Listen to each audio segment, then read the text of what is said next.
अस्सलामुअलैकुम दोस्तों, मेरा नाम है मोहम्मद मुर्सा और आज मैं आपको बताऊंगा 6 सितंबर यानी डिफेंस डे में क्या हुआ था। दोस्तों, डिफेंस डे में जब पाकिस्तान नया नया बना था तो कम तरक्की थी, सिपाही भी पाकिस्तान के पास ज़्यादा नहीं थे। तो फिर हिंदुस्तान से ही पाकिस्तान आधा हिंदुस्तान से बना था। तो फिर हिंदुस्तान वालों ने थोड़ा चिढ़ गए हिंदुस्तान वाले कि हमारे मुल्क से ये पाकिस्तान बना है। तो फिर हिंदुस्तान ने पाकिस्तान को वापस हिंदुस्तान में तब्दील करने का सोचा।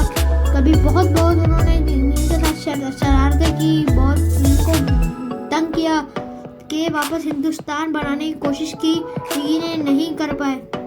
और फिर हिंदुस्तान वालों ने सोचा कि क्यों ना पाकिस्तान को वापस हमला करके अपना बना दिया जाए, हिंदुस्तान से मिला दिया जाए, क्योंकि पाकिस्तान के पास असले भी बहुत कम थे और हिंदुस्तान के पास बहुत ज़्यादा असले थे। पाकिस्तान के पास आर्मी जितनी थी तो हिंदुस्तान के पास आर्मी उसकी डबल थी, मतलब डबल नहीं 5 गुना ज़्यादा थी आर्मी। लेकिन फिर भी सबसे पहले तो उन्होंने सोच लिया था तो लोग पाकिस्तान को हरा के लाहौर जिमखाना में नाश्ता करेंगे।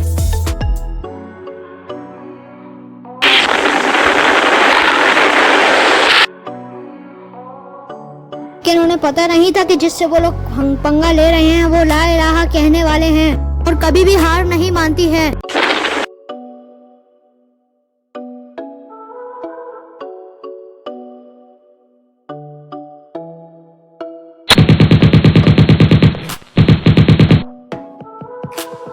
शहीद मेजर अजीज भट्टी के पास सिर्फ 110 फौजी थे, लेकिन फिर भी उन्होंने उनसे ही हिंदुस्तान की 5 गुना ज़्यादा वाली फौज को 10 घंटे तक रोका। और फिर उसके बाद हिंदुस्तान ने ही हार मान ली, क्योंकि 10 घंटे तक रोक के रखा। एमएम आलम यानी मोहम्मद महमूद आलम ने Guinness book of world record बनाया कि इंडिया के 5 जहाज़ों ने हमला किया था और फिर उन्होंने एक जहाज़ के साथ हमला किया जो कि उनका खुद ही एक जहाज़ था। उन्होंने हमला किया और फिर 1 मिनट के अंदर बल्कि 1 मिनट से भी अंदर तकरीबन 40-50 सेकंड में उन्होंने 5 जहाज़ों को गिरा दिया। और वो लोग दुश्मन भी कहने लगे कि पता नहीं कैसे आ गया।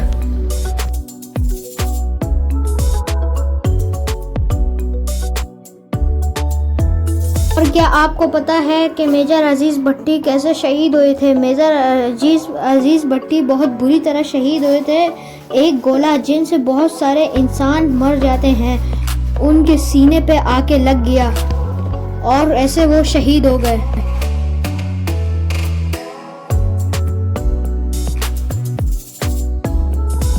और जैसा कि मैंने आपको बताया था कि हिंदुस्तान जमीन पर तो नहीं जीत सका, तो फिर दुश्मन ने सोचा कि क्यों ना आसमानी हमला किया जाए।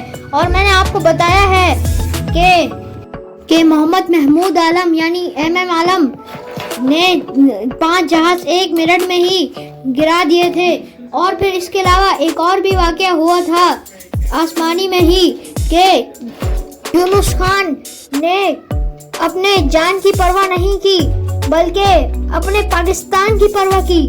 और जो 14 जहाज हमला कर रहे थे पाकिस्तान पर, उनमें से एक अपने जहाज से दूसरे जहाज को टक्कर मार के, वो सिर्फ अकेले थे, दूसरे जहाज को टक्कर मार के 14 जहाज तबाह हो गए। वरना वो चाहते तो फिर उनके पास जो गोलियां और बम जहाज में जो फिट हुए हुए थे वो भी मार सकते थे, लेकिन उससे सिर्फ 1-2 जहाज ही गिर जाते।